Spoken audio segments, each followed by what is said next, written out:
Enlázate a la entrevista con Zenón Escamilla.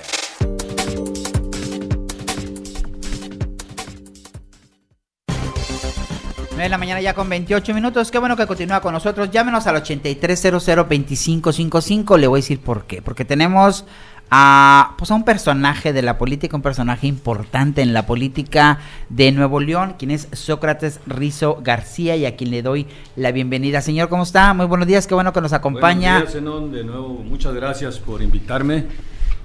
Al contrario. Ya soy asiduo a este programa, importante programa. Muchísimas gracias. Oiga, dicen que 20 años no es nada, ¿será cierto? Bueno, yo creo que 20 años es como un número mágico para reflexionar, ¿verdad? ¿Qué pasó? ¿Qué hiciste? ¿Qué no hiciste? ¿Verdad? Y bueno, los recuerdos se quedan ahí en el disco duro, pero hay, por otro lado, se mantienen y son enseñanzas importantes sobre las que hay que reflexionar y pensar. Y qué bueno que me invitas a este importante programa para comentar sobre eso y otras cosas. ¿Qué es lo que le deja de experiencia el haber sido gobernador de Nuevo León y el salir de la forma en que salió Sócrates Rizo García? Bueno, nos deja muchas reflexiones que inclusive pueden servir para analizar las relaciones, sobre todo, que es una relación histórica entre el centro y la periferia, entre el gobierno federal y los gobiernos estatales, entre el presidente de la República saliente y el entrante. Quizás en este caso, para poner un contexto general, nunca se había dado, después del caso de Lázaro Cárdenas y Plutarco Elías Calles, cuando Lázaro Cárdenas propiamente expulsa a su predecesora, a Plutarco Elías Calles, del país, nunca se había dado un conflicto tan severo entre un presidente saliente, Carlos Salinas, y Ernesto Zedillo, presidente entrante. Una fricción enorme que se dio y que tuvo varias repercusiones. Y yo creo que ese es un contexto importante. Ahora, en todo esto hay que analizar factores administrativos, financieros y de política. Política nacional y política local. Sócrates Rizo estuvo entre la gloria y el infierno, o sea, en una gloria en la que veíamos a Sócrates Rizo con Carlos Salinas de Gortari llegando en aquel tren regiomontano con grandes apoyos, en donde le decía, ahí te encargo, Sócrates, cuando era alcalde del municipio de Monterrey, y después vivió el infierno porque sale, de la forma en que sale ya en una administración, en este caso con Ernesto Zedillo. Bueno, fue un gran apoyo. Carlos Salinas me invitó a trabajar con él en la Secretaría de Programación y Presupuesto. Ahí trabajé yo muchos años como director general de Política Económica. Después empecé a participar en algunas discusiones, escribir en los periódicos sobre política económica, y entonces Carlos Salinas me impulsó para que fuera candidato a diputado federal, ¿verdad? Inicialmente mi interés era que fuera por Nuevo León, finalmente fue por el Distrito Federal, y después, desde luego, se presentó una oportunidad que fue la vacante que quedó en el PRI estatal, sí, cuando Natividad se fue a la Secretaría de Gobierno. Sí, yo me acuerdo. ¿Verdad? Me acuerdo entonces, perfectamente que de repente llega Sócrates Rizo y dicen, ¿quién es Sócrates Rizo? De repente es presidente estatal del PRI, luego se convierte en alcalde de Monterrey, y luego de alcaldes brinca a gobernador, y de repente pues desaparece. Bueno, ahí se da el contexto nacional, cuando empieza, tú recordarás aquella huelga, valiente huelga de Carlos Salinas ahí en San Bernabé, en la colonia San Bernabé, claro, cuando llega con aquellos frijolitos de los que hablaba que estaban deliciosos comiendo allá, con la señora, una señora que por cierto después fue regidora, hoy es regidora todavía. Fíjese nada más. De Monterrey. De algo le sirvió el haberle dado el apoyo allí a... Muy activa. Oiga, ¿esa se la consiguió usted? ¿A quién se la consiguió? No, yo creo que esa fue, y es algo que yo alguna vez lo he comentado con los amigos de Carlos Salinas, a los amigos más cercanos. Decir, oye, si me hubiera enterado de que iba a suceder eso, que había ese interés, a lo mejor organizamos mejor las cosas. La verdad es que eso, cuando me habla Ernesto Zedillo y me pregunta, oye, ¿dónde está Carlos Salinas? Digo, espérame tantito, no sé, y efectivamente no sabía. Tomo el teléfono, le hablo a Beto Anaya, le dijo, Beto, ¿qué sabes de eso? Y a través de Beto Anaya supe en dónde se encontraba y entonces ya hice la comunicación. O sea, fue algo intempestivo, espontáneo, que en su momento esa decisión la tomó Carlos Salinas, y a raíz de eso se generaron fricciones con Ernesto Zedillo. Ernesto nunca creyó que yo no había estado involucrado originalmente en esta huelga de hambre. Y creo que te comentaba alguna ocasión que días después, ya que se había levantado la huelga de hambre, hubo una reunión del Comité Nacional del PRI en México, al que asistía el presidente Zedillo. Yo llegué como gobernador, traté de saludarlo, extendí mi brazo, él se volteó y ya me di cuenta de que las cosas iban mal. Y ahí empezó el problema, ¿verdad? Y siguió, y creo que el punto culminante, ¿verdad?, fue en el momento, la gota que derramó el vaso, propiamente y literalmente hablando, fue la presa del Cuchillo. Uh-huh. Porque ahí, tú recordarás que había esa pugna, a nosotros, sí, los neoloneses, junto con el gobierno federal, construimos la presa del Cuchillo, el acueducto, las potabilizadoras, las plantas de tratamiento, y llegó un momento en que dice el gobierno federal, a través de la Comisión Nacional del Agua, se abren las compuertas para darle agua a los agricultores de Tamaulipas, cosa que nos enojó a los neoloneses, ¿verdad? ¿Y qué hicimos? Lo que tiene que hacer cualquiera que quiere defenderse, ampararse frente a una decisión federal. ¿Qué significó el amparo? Tú recordarás que vino el jefe de la Comisión Nacional del Agua, sí. Si mal no recuerdo era Guerrero Villalobos. Exactamente. Y entonces se instaló ahí en el Hotel Ancira, llamó a rueda de prensa y anunció que se abrían las compuertas. Y ustedes, todos los medios de comunicación, pues era la nota del día. Además, fue un exceso de rudeza, porque, toma la decisión, pero ¿por qué tienes que venir a Nuevo León a dar rueda de prensa y hablar de eso que tanto nos lastimaba a los neoloneses? Era como hablar de la soga en la casa del ahorcado.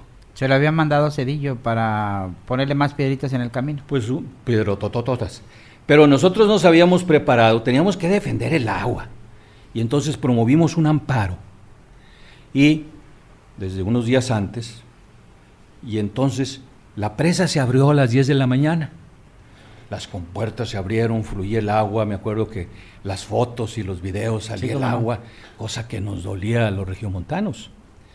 Pero resulta que a las 3 de la tarde, una juez jalisciense, que en paz descanse, dio la suspensión provisional. ¿Qué significa esto? Que una juez, aunque no ha resuelto el amparo todavía de fondo, dice que se suspenda la acción tomada porque afecta los resultados. Y la juez me dijo, con esta suspensión provisional tienen que cerrarse las compuertas. Ese es mi orden.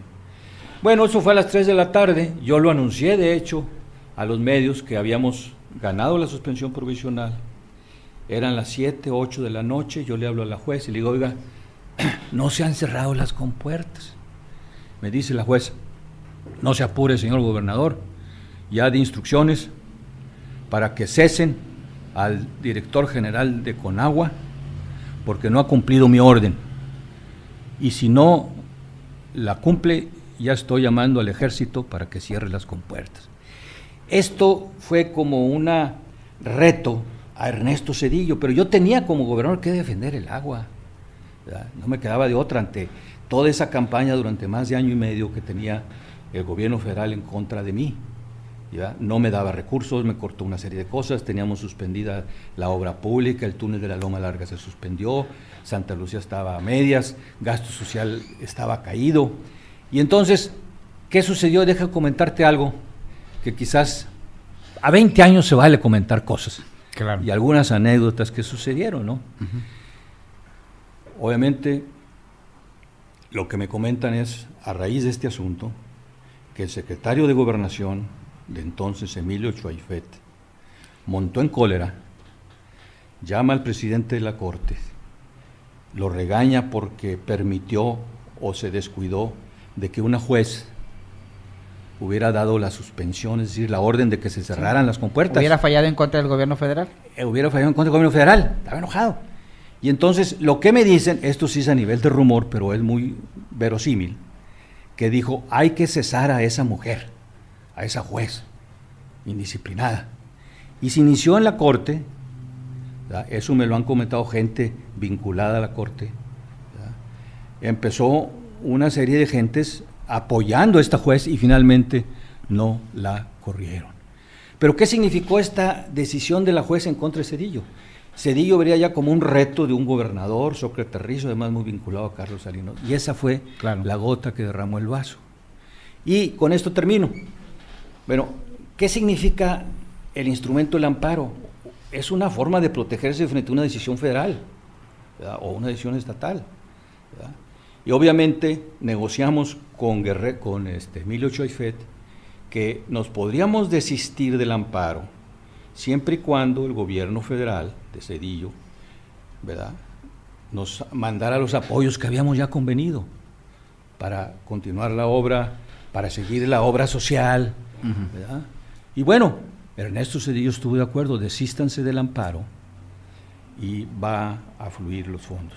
Hace unos días lo platicaba esto precisamente con Otón Ruiz, coincidimos en una cena, en una comida, y bueno, Otón Ruiz, mi tesorero, él iba con el secretario de Hacienda y el subsecretario, ya hicimos un programa de cómo iban a fluir los fondos, y bueno, pasaba una semana, 2 semanas, un mes, 2 meses, y no había nada.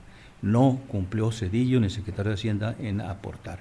Todo lo contrario, empezó ya una campaña de desprestigio, ¿verdad? Y en esa situación yo veía precisamente, y ahí concluyo, de que ya el problema no era contra Nuevo León, era contra Sócrates Rizo, ya era una cosa ya más fuerte. Ya más personal. Más personal. Por haber apoyado primero a Salinas de Gortari, por no quererle decir, que aunque dice usted que no lo sabía, dónde se encontraba en esa famosa huelga de hambre, y por haber hecho un amparo en contra del gobierno federal. Ojalá hubiera sabido, hubiéramos hecho algo mejor.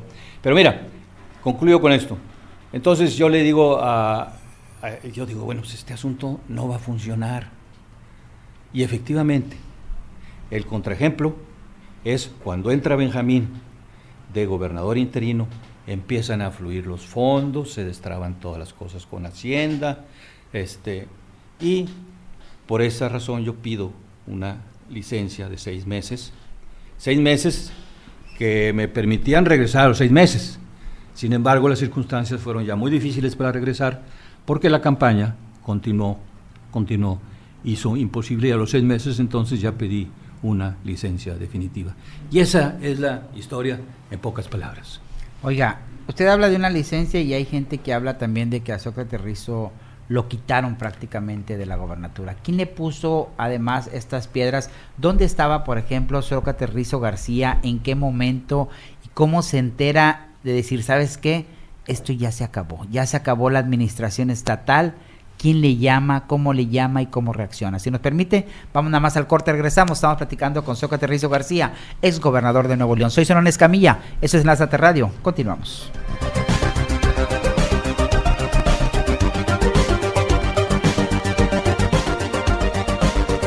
Estamos platicando con el exgobernador de Nuevo León, Sócrates Rizo García, a 20 años de su salida. Ahorita me dijo que usted pidió licencia. Hay quien dice que a Sócrates Rizo García lo quitaron, lo corrieron, lo presionaron para que dejara el cargo. ¿Qué pasó realmente? ¿Cómo se entera y dónde está cuando dice, ¿sabe qué? Esto ya terminó. Bueno, te decía que desde poco después de la huelga de hambre se veía ya la fricción fuerte, la presión de parte, sobre todo, de Ernesto Zedillo. Yo fui, después de que se da la pelea por el agua, y en donde ya enojó a Ernesto Zedillo que nos hayamos defendido por el agua, yo vi que las cosas estaban realmente muy difíciles. Pedí una cita con el secretario de Gobernación, ¿verdad?, Emilio Choifet. Le dije, oye, ¿de qué se trata? Hay esto, ¿verdad? Le mostré mi enojo y le dije, bueno, yo me voy a retirar del gobierno si es necesario. Fui una segunda ocasión. En esta segunda ocasión yo le dije, yo me retiro, ¿verdad? Y casualmente en esa segunda reunión ya estaba por ahí presente Benjamín Clarión. ¿Por qué? Porque ya era una de los personajes que seguramente ya habían decidido para que me sustituyera. Y yo recuerdo, porque además esta no es una indiscreción, porque habíamos varios, ¿verdad?, muchas podrían comentarlo, cuando Benjamín le dice al secretario de Gobernación, señor secretario, usted no piense que porque yo vaya a ser gobernador interino, cosa que como que no estaba tan entusiasmado Benjamín de serlo. Pero le dijo, no piense usted que porque yo voy a ser gobernador interino, esto va a hacer que desista mi primo Fernando Canales de ser candidato por el PAN. ¿Verdad? Entonces ahí como que le cae a uno un 20 y dices, entonces un poco de eso se trataba por parte del secretario de Gobernación, de que no entrara en la campaña Fernando Canales, que era el candidato fuerte. Para impulsar a Nati. Seguramente, porque el más que se hablaba era de Nati, y entonces en esas circunstancias, si Fernando Canales no hubiera participado como candidato del PAN, es muy probable que Natividad hubiera ganado en la primera elección. Recordemos que ganó ya en la segunda ocasión que se lanzó. ¿Quién se fregó realmente a Sócrates Rizo? O sea, aparte de los conflictos que tenía, ya no lo explicó, ya no los ha dicho. Ernesto Zedillo Ponce de León. ¿Por qué? Por razones más bien viscerales. Directamente él. Zedillo había sido mi gran amigo cuando funcionábamos como economistas. Él en Banco de México, yo en Nacional Financiera. Íbamos a comer, íbamos a tomar un trago. Y luego empezaron a surgir esos problemas. Yo creo que el problema empezó inclusive desde antes de la huelga de hambre de Salinas. Cuando la gente de Zedillo quiso negociar, y finalmente lo hizo, para que no ganara Jorge Manjarrés. Y esta fue una decisión que tomaron los asesores políticos del candidato Zedillo antes de la calificación en el Congreso Federal. Fue la famosa concertación de la que se hablaba, y cuando llega Chuy Hinojosa como primer alcalde de oposición en Monterrey. Cuando llega Chuy Hinojosa, y Ernesto quería que entrara Chuy Hinojosa, ¿verdad? Precisamente porque eso facilitaría las cosas en el colegio electoral en el Congreso. Pero para fregarse a Sócrates Rizo. No, en ese tiempo se trataba de negociar con el PAN para que el PAN no cuestionara la elección de Zedillo en el Congreso Federal. Y ahí empieza la fricción, porque ¿cuál fue mi reacción? Que se abran las casillas que están impugnadas. Fue la primera vez, mucho antes que AMLO, que era casilla por casilla, voto por voto. Eso empezó a molestar a Zedillo. Luego viene el problema de la huelga de hambre y culmina lo del agua con lo del agua. Y entonces la presión está fuerte. Quienes hemos estado en la política entendemos las señales. Oiga, ¿se arrepiente de algo que haya hecho en aquel entonces, por la cual tuvo que dejar la gobernatura?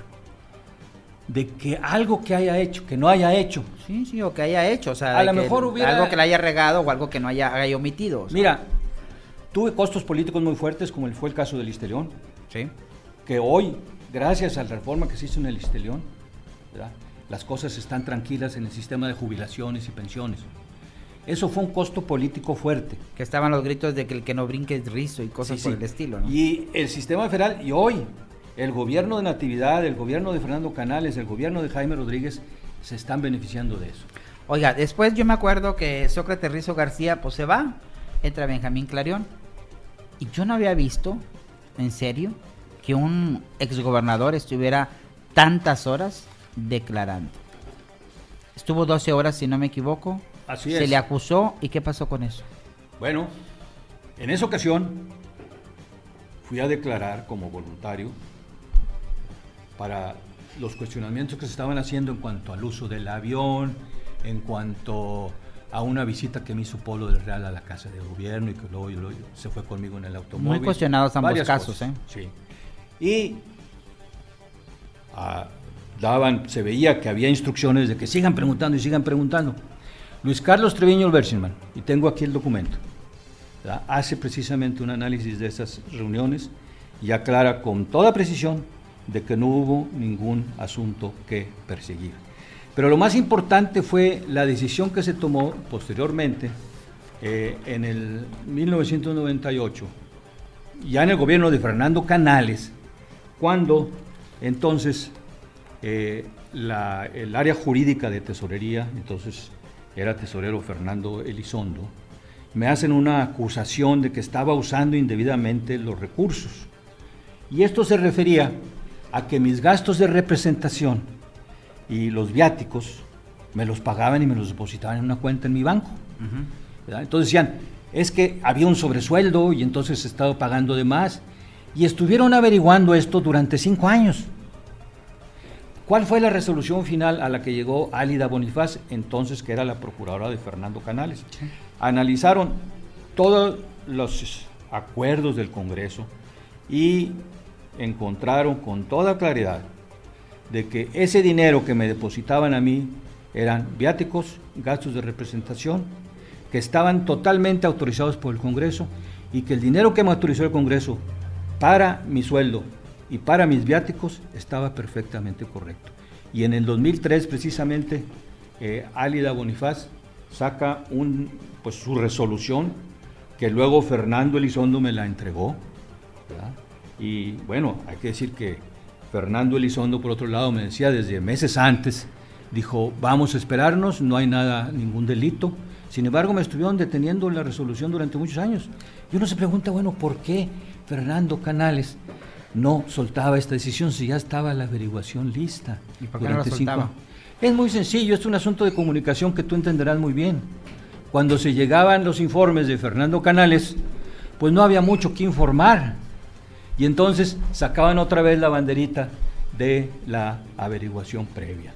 Y quedó muy claro ahí en la resolución, por aquí tengo una copia que te voy a dejar, donde Álida Bonifaz en 61 páginas analiza cuenta por cuenta y dice, no hay ningún delito que perseguir, el asunto está concluido, se concluye que Sócrates Rizo no hizo indebido de esos fondos, estaba dentro de lo presupuestado y el asunto queda totalmente concluido.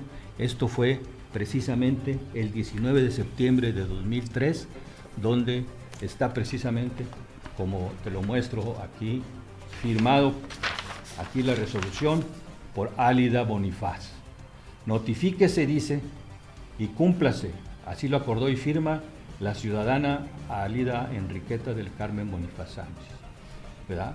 Oiga, y a 20 años de distancia, ¿cómo está Sócrates Rizo García? ¿Qué sigue para Rizo? Rizo llegó, pues no sé si pobre, sigue pobre, llegó rico, está rico. ¿Qué le podemos decir a la gente? Digo, me queda claro que sigue viviendo. Déjame hablarte un poco de mi patrimonio. Del Carmen, ¿verdad? Digo. Sí, déjame decirte, yo hice mi modesto patrimonio como economista, 10 años fui economista del gobierno federal, compré una casa allá en la Ciudad de México con un crédito de Nafinsa, ¿verdad? Me vengo a México, luego vendo mi casa en México, compro mi casa en la Colonia del Carmen en 1988, ahí en la calle de Alemania, sigo viviendo en esa casa, no tengo grandes propiedades, tengo la huerta familiar en Linares, ¿verdad? Sí. Vivo de mi profesión. La gente a veces me identifica como político, y ahora en estos tiempos en que los políticos y los partidos políticos están siendo severamente cuestionados, desafortunadamente la gente no ve en Sócrates Rizo el profesionista. Yo soy economista de la Universidad de Nuevo León, soy el 10º lugar de todas las generaciones, hice mis estudios de doctorado en la Universidad de Chicago, hice estudios postdoctorales en la Universidad de Harvard, y hoy vivo tranquilamente con mi familia, tengo el despacho junto con mi hijo, nos dedicamos a trabajos de consultoría privada en cuestiones de economía y administración pública, y soy un apasionado de dar clases en el Tecnológico Monterrey y en la Universidad Metropolitana. Oiga, ese es el Sócrates Rizo de hoy. ¿Está satisfecho Sócrates Rizo con el Sócrates Rizo de hoy? Totalmente satisfecho, tengo mi familia integrada, mis hijos me quieren, yo los quiero, tengo una nieta, ¿verdad? Y mis amigos me cultivan, y yo salgo a la calle viendo a la gente directo, ¿verdad? La gente me saluda, ¿verdad? Platica conmigo, se toma fotos conmigo, ¿verdad?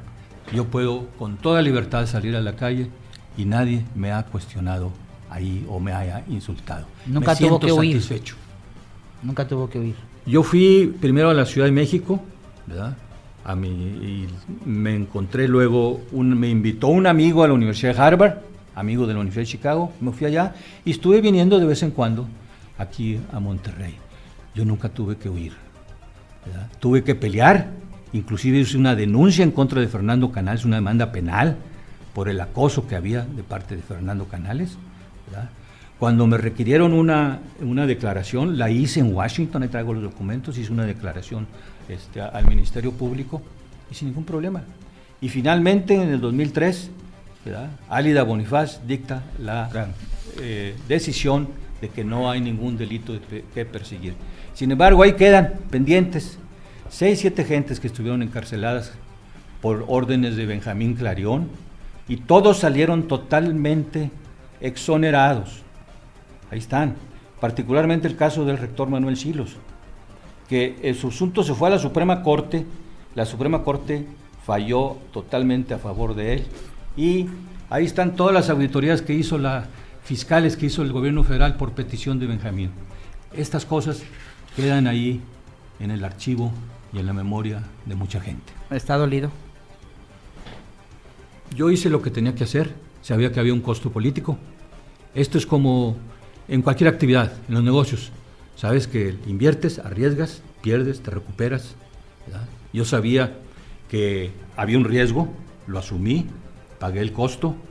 Lo que sí no se vale es el costo que tuvo que pagar mi familia por la difamación y esa campaña de difamación de mucho tiempo. Eso sí, no lo perdono. Muchísimas gracias, Sócrates Rizo García, ex gobernador de Nuevo León, por acompañarnos el día de hoy en Enlázate Radio. No, Zenón, como siempre, mucho gusto en estar contigo y con tu audiencia.